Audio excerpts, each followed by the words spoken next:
মৃত সাগর ইংরেজিতে বলা হয়ে থাকে ডেড সি।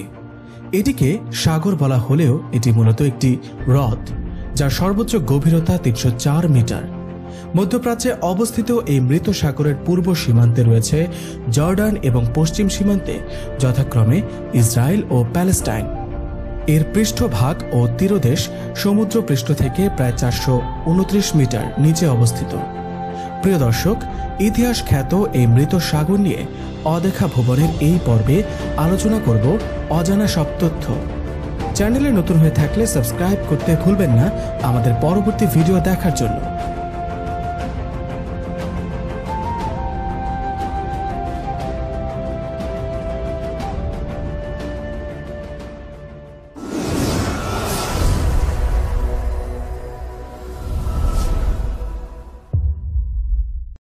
বলা হয় প্রায় ৩ মিলিয়ন বছর পূর্বে বর্তমান জর্দান নদী মৃত সাগর এবং ওয়াদি আরাবাহ অঞ্চল লোহিত সাগরের পানিতে বারবার প্লাবিত হতো।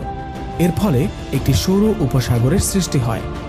উপসাগরটি জেজরিল উপত্যকায় একটি সরু সংযোগের মাধ্যমে লোহিত সাগরের সঙ্গে যুক্ত ছিল। প্রাকৃতিক তথ্য অনুযায়ী প্রায় ২ মিলিয়ন বছর পূর্বে উপত্যকা এবং ভূমধ্যসাগরের মধ্যবর্তী স্থলভাগ যথেষ্ট উচ্চতা লাভ করে। ফলে মহাসাগরের প্লাবনে এই অঞ্চলে সৃষ্ট উপসাগরটি পরিবেষ্টিত হয়ে হ্রদে পরিণত হয়। প্রবতার শক্তির কারণে এই সাগরে কোনো কিছু ডুবে না। যে কেউ মৃত সাগরের পানিতে ভেসে থাকতে পারে। প্রাচীনকাল থেকে এই হ্রদটি মিশরের মমি তৈরির জন্য, সার উৎপাদনের জন্য পটাশ সহ বিভিন্ন প্রাকৃতিক খনিজ পদার্থের উৎস হিসেবে বিবেচিত হয়ে আসছে। এই হ্রদ থেকে প্রাপ্ত লবণ ও খনিজ পদার্থ বিভিন্ন প্রসাধনী ও সুগন্ধি দ্রব্য তৈরিতে ব্যবহৃত হয়।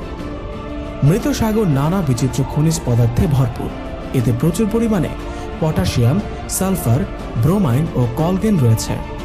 মৃত সাগরের পানিতে ম্যাগনেসিয়াম ক্লোরাইড Mgc12 ও সোডিয়াম ক্লোরাইড NaC1 পরিমাণ যথাক্রমে ৫০.৮ ও ৩০.৪%।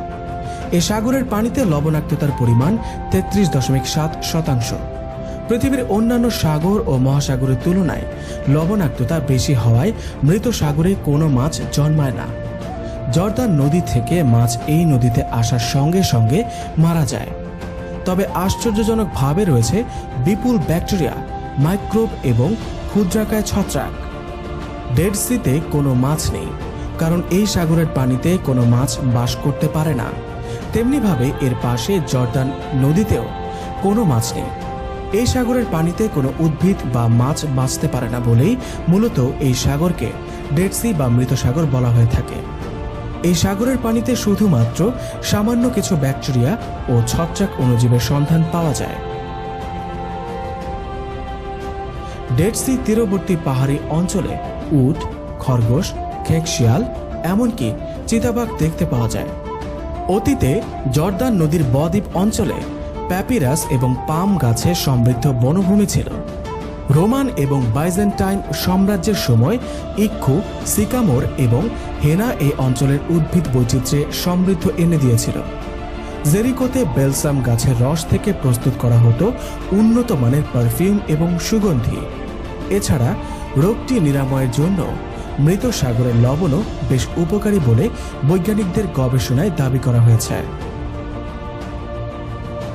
প্রিয় দর্শক, এই ছিল মৃত সাগর নিয়ে আজকের পর্বটি। ভিডিওটি ভালো লাগলে লাইক, কমেন্ট, শেয়ার করতে ভুলবেন না।